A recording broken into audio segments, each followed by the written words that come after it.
हरियाणा में नायब सिंह सैनी सीएम होंगे। जी हां, लाडवा से इस बार सैनी ने चुनाव जीता था, दूसरी बार सीएम बनेंगे नायब सिंह सैनी और नायब सिंह सैनी कल सीएम पद की शपथ लेंगे।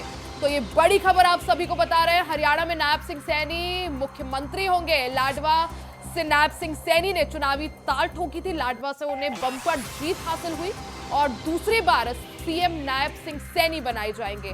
हालांकि इससे पहले 9 साल मनोहर लाल खट्टर हरियाणा के मुख्यमंत्री रहे। एंड मौके पर चुनाव से 6 महीने पहले नेतृत्व हरियाणा का नायब सिंह सैनी को सौंपा गया और अब एक बार फिर से दूसरी बार हरियाणा के मुख्यमंत्री नायब सिंह सैनी होंगे, यानी नायब सिंह सैनी के नाम पर मुहर लग गई है।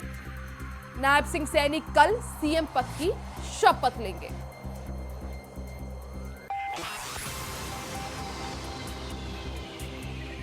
तो हरियाणा में जीत की हैट्रिक भारतीय जनता पार्टी ने लगाई। 48 सीटें जीतकर भारतीय जनता पार्टी ने पूर्ण बहुमत की सरकार बनाने का दिशा में आगे यहां पर भारतीय जनता पार्टी बढ़ते हुए। ज्यादा जानकारी के लिए सीधा रुख कर लेते हैं बीएस गुलियानी का। बीएस, जिस तरह से आज हरियाणा की अगर बात करें तो विधायक दल की बैठक होनी थी, इसमें गृह मंत्री अमित शाह और अगर बात करें पर्यवेक्षक तो मोहन यादव मौजूद होने वाले थे। क्या माना जाए, क्या विधायक दल की बैठक हो चुकी है? क्या कुछ जानकारी उसको लेकर और क्या नायब सिंह सैनी के नाम पर मुहर लग चुकी है?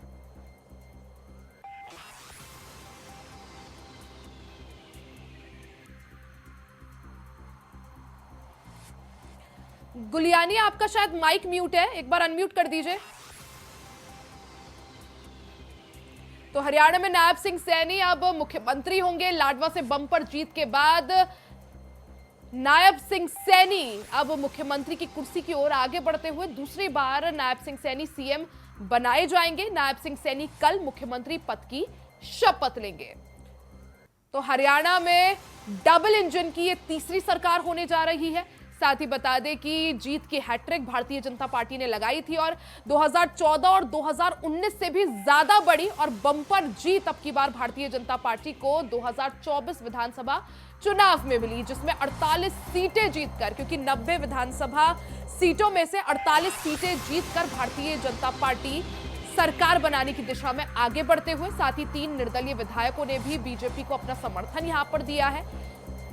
आज विधायक दल की बैठक और जिसमें मुख्यमंत्री के नाम पर मुहर लगाई जाएगी। आपको बता दें कि बैठक को लेकर क्या कुछ अपडेट है, थोड़ी देर में हमारे संवाददाता जुड़ेंगे और पूरी अपडेट आप तक पहुंचाएंगे। लेकिन तब तक बता दें कि लगभग नायब सिंह सैनी के नाम पर मुहर इस दौरान लग चुकी है। सीधा रुख कर लेते हैं बीएस गुलियानी का।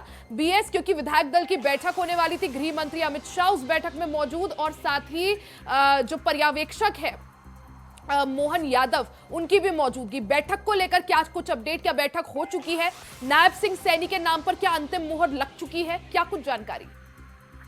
जी बिल्कुल रिया, देखिए बैठक से विलंब से शुरू हुई थी, तो उसके बाद जो है आखिरकार नायब सिंह सैनी के नाम पर जो है मोहर पूरी तरह से लग चुकी है और कल जो है शपथ ग्रहण समारोह भी होगा, जिसमें जो प्रधानमंत्री नरेंद्र मोदी है वो भी भाग लेने वाले हैं और तमाम जिन राज्यों में भाजपा की सरकार है वहां के मुख्यमंत्री भी इस समारोह में शामिल हो गए। करीब 40,000 लोगों के पहुंचने की जो है वो संभावना जताई जा रही है। जी रिया, बिल्कुल बीएस, जिस तरह से आपने बताया कि नायब सिंह सैनी के नाम पर तो मुहर लग गई है, कल सीएम पद की वो शपथ भी लेंगे, सरकार बनाने का दावा भी पेश होगा। लेकिन मंत्री पद की बात करें, क्या लगता है, क्योंकि पिछली बार हमने देखा था 2019 में 10 मंत्री पद थे, अब की बार किसको मंत्री पद दिया जा सकता है? क्या कुछ नए चेहरों की एंट्री?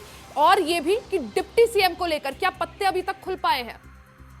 जी बिल्कुल रिया, अभी तक जो डिप्टी सीएम को लेकर बात करें तो डिप्टी सीएम के नाम की जो चर्चा जरूर है, लेकिन अभी तक फाइनल जो मोहर लगनी है वो किसी भी नाम पर नहीं लगी, क्योंकि जो अनिल विज है काफी सीनियर नेता भी हैं बीजेपी के, तो वो दावेदारी पहले सीएम की ठोक रहे थे, लेकिन आज इन सभी फैसलों पर विराम लग गया। नायब सिंह सैनी का जो नाम है वो सबसे ऊपर आया और कल वो शपथ ग्रहण समारोह में भाग लेंगे और शपथ ग्रहण करेंगे। और अगर डिप्टी सीएम की बात, उसमें अनिल विज जो पूर्व गृह मंत्री हैं उनका नाम शामिल है। इसके अलावा राव इंद्रजीत सिंह है, उनकी बेटी, उनका नाम भी डिप्टी सीएम की लिस्ट में जो है एक जुड़ा हुआ है। और क्योंकि अहीरवाल बेल्ट जो है वो सीएम पद की मांग कर रही थी, लेकिन कहीं ना कहीं अब जो है हाईकमान ने जो डिप्टी सीएम की उस और बिल्कुल यही नाम हमने है। देखा भी है कि भारतीय जनता पार्टी में कैडर बेस्ड पार्टी है, तो जो भी हाईकमान का निर्णय होता है वो सबको मानना भी पड़ता है।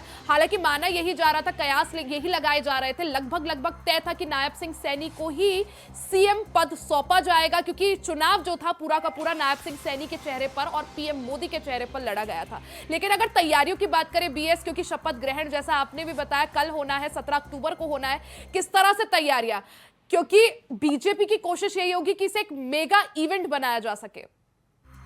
जी बिल्कुल ये जो तैयारियां हैं किसी बड़े समारोह से कम नहीं है, क्योंकि पहले ये शपथ ग्रहण समारोह 12 तारीख को होना था, फिर 15 और फिर अब 17 तारीख है जो आज फाइनल हुई है।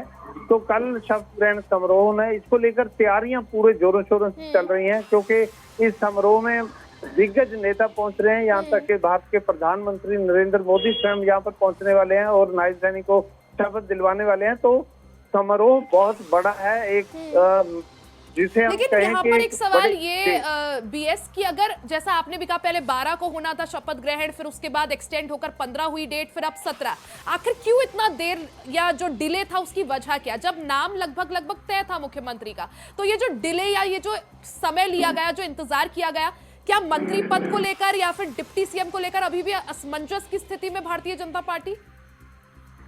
जी रिया, ऐसा कुछ भी नहीं है। एक्चुअल डिले का कारण केवल एक ही था, क्योंकि पहले प्रधानमंत्री नायब सिंह सैनी का नाम अनाउंस कर चुके थे और उसके बाद ही इलेक्शन जो है, चुनाव जो है वो लड़ा गया था हाईकमान की ओर से, और भाजपा के जितने भी दिग्गज हैं उन्होंने भी इस नाम को स्वीकार कर लिया था। और लेकिन डिले होने की जो बात हम कर रहे हैं कि पहले 12 को, फिर 15 को और अब 17 को, क्योंकि प्रधानमंत्री नरेंद्र मोदी विदेश यात्रा पर थे, उनके आने का इंतजार किया जा रहा था। तो आज स्वयं अमित शाह जो है वो विधायक दल की बैठक जो थी उसमें पहुंचे और कहीं ना कहीं इस बात को भी लेकर हाईकमान में असमंजस की स्थिति बनी हुई थी कि कहीं कोई जो है निकल कर सामने ना आए, या फिर कहीं भाजपा दल के जितने भी विधायक हैं भाजपा पार्टी के, उनमें कहीं आपस में सीएम पद को लेकर फूट ना पड़ जाए। इसी वजह से जो है आज विधायक दल की बैठक में अमित शाह स्वयं पहुंचे थे और उन्होंने आकर यहाँ पे इस बैठक में भाग लिया और सीएम नायब सैनी का नाम जो है वो चयनित किया। कल सीएम नायब सैनी जो है इस शपथ समारोह में जो है शपथ ग्रहण करेंगे। कहाँ पॉसिबल है बीएस, कहाँ ये शपथ ग्रहण समारोह होगा, किस तरह से इसे भव्य रूप देने की कोशिश? साथ ही जिस तरह से हमने इससे पहले देखा था कि जो 10 कैबिनेट मंत्री थे उनमें से 8 कैबिनेट मंत्री चुनाव हार जाते हैं, तो क्या अब की बार कैबिनेट का किस तरह से गठन किया जाएगा, किन नए चेहरों को मौका देने की यहाँ पर उम्मीद? जी देखिए, ये शपथ ग्रहण समारोह जो है पंचकुला के सेक्टर 5 के मैदान में, जहाँ पर जो बहुत बड़ा ग्राउंड है और तकरीबन बड़े समारोह जो है वो वहीं पे किए जाते हैं, क्योंकि इस समारोह में बताया जा रहा है कि 40,000 लोगों की व्यवस्था की जा रही है और पहुंचने की उम्मीद भी है। और अगर मंत्रियों की बात करें या कैबिनेट मंत्रियों की बात करें तो इसमें अभी तक भाजपा ने कोई भी पत्ता नहीं खोला और ना ही अभी तक कोई ऐसा बिल्कुल। हालांकि यानी सीएम का नाम पर मोहर यहाँ पर लग गई है, नायब सिंह सैनी को एक बार फिर से हरियाणा की कमान सौंपी जाएगी। हालांकि डिप्टी सीएम और कैबिनेट में किस किस को शामिल किया जाएगा, किसको मंत्री पद यहाँ पर दिया जाएगा, उसको लेकर सस्पेंस अभी बरकरार है। बीएस, बहुत बहुत शुक्रिया जानकारी के लिए।